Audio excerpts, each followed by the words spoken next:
You are listening to socialtv.co.za with myself, Nokuthula Khwela. In our top stories, FNB is expanding its extensive footprint in local markets by deploying community bankers. And Renault South Africa steps up educational support for children. Starting off with our top story, FNB has been on a journey of partnering with customers to provide innovative, contextual, and helpful solutions that are delivered through its distribution channels. One of the bank's key objectives has been to invest in local market presence to be closer to customers, to understand their context, and to unlock value for them. As part of this, FNB is further expanding its extensive footprint in local markets by deploying over 300 community bankers in the next few months. This investment follows the bank's commitment in 2021 to build approximately 50 additional branches in local communities. Currently, FNB customers have access to an extensive footprint that includes 611 branches, over 5,000 ATMs and cash centers, 145,000 merchants with 190,000 speed points, more than 8,000 cash at till third-party retail outlets for cash withdrawals while shopping. Leanne Van Zyl, CEO of FNB Points of Presence, says the deployment of community bankers is consistent with our efforts to enable better access to our services and align with our commitment to support the growth and development of local communities. Moving on to our next story, Renault South Africa, in partnership with the Motus Imperial Trust, has donated a fully equipped mini library to the Nokuthula Foundation, providing learners participating in its programs with a safe and conducive place to study after school hours.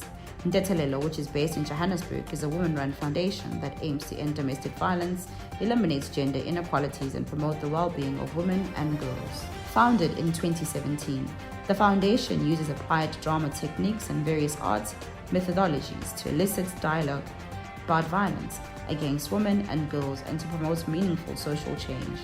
These forms of engagement are rooted in the theatre of the oppressed framework famously developed by the Brazilian theatre practitioner Augusto Boal. In the 1970s, Boal was an elderly advocate of interactive theatre practice and developed the theatre of the oppressed concept based on direct interaction between audiences and performers.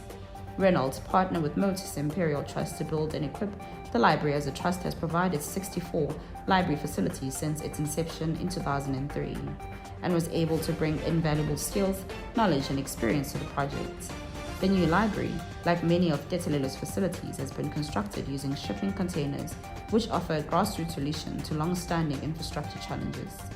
It has been designed to meet the needs of multiple age groups, including learners in the foundation phase from grade R to grade 3, and learners in the intermediate phase from grade 4 to grade 6.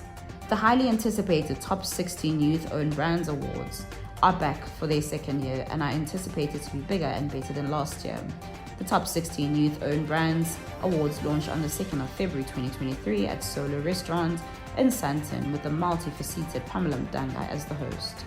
These spectacular awards aim to recognize the excellence, innovation, and hard work of South African youth-owned brands.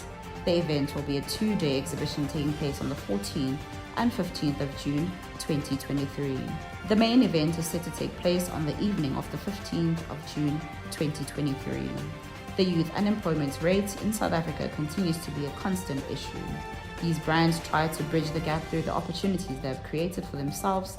The future of South Africa is in the good hands of the youth that works tirelessly for their crafts while creating jobs. The head chairperson of the jury and digital director of Tiger Brands, Sadika Fakir, supports the youth initiative and mentions the importance of empowering the youth. With 60% of South Africa's population being under 25 years old, now more than ever do we have to amplify the importance of youth-owned businesses and entrepreneurship. Business and entrepreneurship within the youth is no longer just a nice to have or just a side hustle. Youth-owned businesses are a necessity to empower, remain relevant, and provide new career opportunities to the future generations. The youth startup today is destined to be listed blue chip of tomorrow as long as we support them. In our final story, over 8,000 people live in an informal settlement in the Blackburn village, a huge number of them living below the poverty line. The children from the community have been placed at various schools through the intervention by community participation of the eThekwini municipality. It is clear that affordability to gain access to basic needs for school is very limited. Thus, Vivian Reddy, chairman of Sibaya Community Trust, reached out to this community and donated school bags, which included stationery kits, lunch boxes, and juice bottles. Reddy said, "It is most fulfilling to see the happiness and smiles on the faces of those children. It makes one realize that in serving others, the most amount of joy can be derived." Sibaya Community Trust also built a skills center at Blackburn Village to assist upskill people living in the community. A kitchen has also been built by the trust from where daily meals are served to the poorest of the poor within the village. To date, 250 million rands has been spent on various philanthropic responsibilities by the Sibaya Community Trust, making them one of the largest investors in social upliftment programs in KZN, added Reddy. To recap our top stories, Engine extends a helping hand to Atlanta's fire victims who lost everything. For more CSI news, you can visit our website at www.socialtv.co.za.